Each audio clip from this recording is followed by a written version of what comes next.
In the heart of the Galactic Empire, the ruling council of Philos enforces its laws with ruthless efficiency.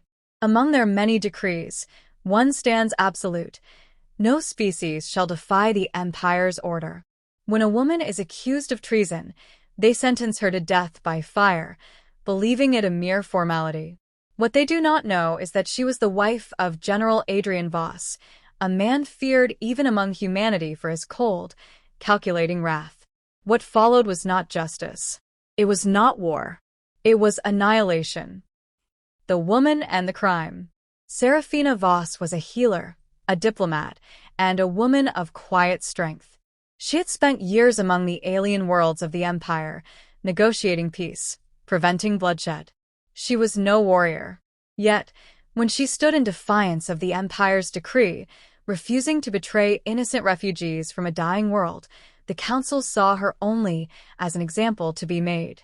On the imperial capital, Philos, she was dragged before the council chambers, shackled in chains that hummed with energy to suppress resistance. The council members, ancient, proud, and untouchable, sat upon their thrones of carved obsidian, their glowing eyes void of mercy. "You are accused of aiding rebels and defying the Empire," the High Chancellor proclaimed, his voice resonating through the Grand Chamber. "You are guilty by your own actions. Your sentence is death." She did not plead. She did not cry. She only whispered, "You don't know what you've done." The execution and the first mistake. The execution was a spectacle. The council ensured it was public, for the Empire thrived on fear. In the great city square of Philos, before billions of spectators and hollow broadcasts reaching every world, Serafina Voss was bound to the pyre. Alien dignitaries watched in cold silence. The citizens murmured among themselves, unmoved. Then, the flames were lit. Blue fire, enhanced with plasma energy, consumed her. The pain must have been unimaginable, but she did not scream. She did not beg. She looked at the sky, perhaps knowing what was coming. As her body turned to ash, the Empire cheered its own power. The council believed the matter closed. That was their second mistake. The message that reached him. Far from Philos, deep within the war fleets of humanity, General Adrian Voss received the transmission.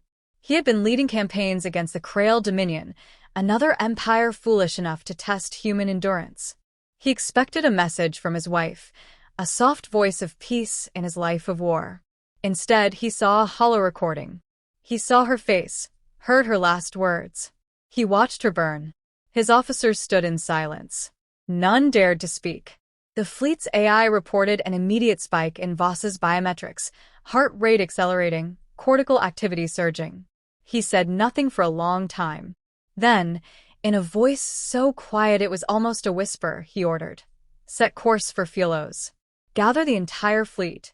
Inform High Command that the Galactic Empire has declared war on humanity." One of his officers hesitated. "Sir, they haven't." Voss turned, and for the first time in years, his expression was not cold calculation. It was pure, unfiltered fury. "They have," he said. "They just don't know it yet." The wrath of humanity. When the human fleet arrived at Philos, the Empire did not expect a battle. They did not expect retribution. They had made a fatal mistake. The Empire had fought many wars, crushed countless rebellions. But never had they faced humanity in full, unrestrained fury. It began with the orbital bombardment. The planetary defenses, designed to withstand conventional sieges, crumbled under the relentless barrage of human weaponry. The energy spires that powered the city, symbols of the Empire's eternal rule, exploded in great plumes of fire. Then came the ground forces. Adrian Voss did not delegate this war. He led it himself. In armor black as night, he walked through the burning streets of Philos, his soldiers behind him. The council chamber doors, once impenetrable, were torn apart as he entered. The council members, who had once watched Serafina burn, now trembled before the man who stood before them. "Please," the High Chancellor stammered. "We." Voss raised his weapon. No mercy.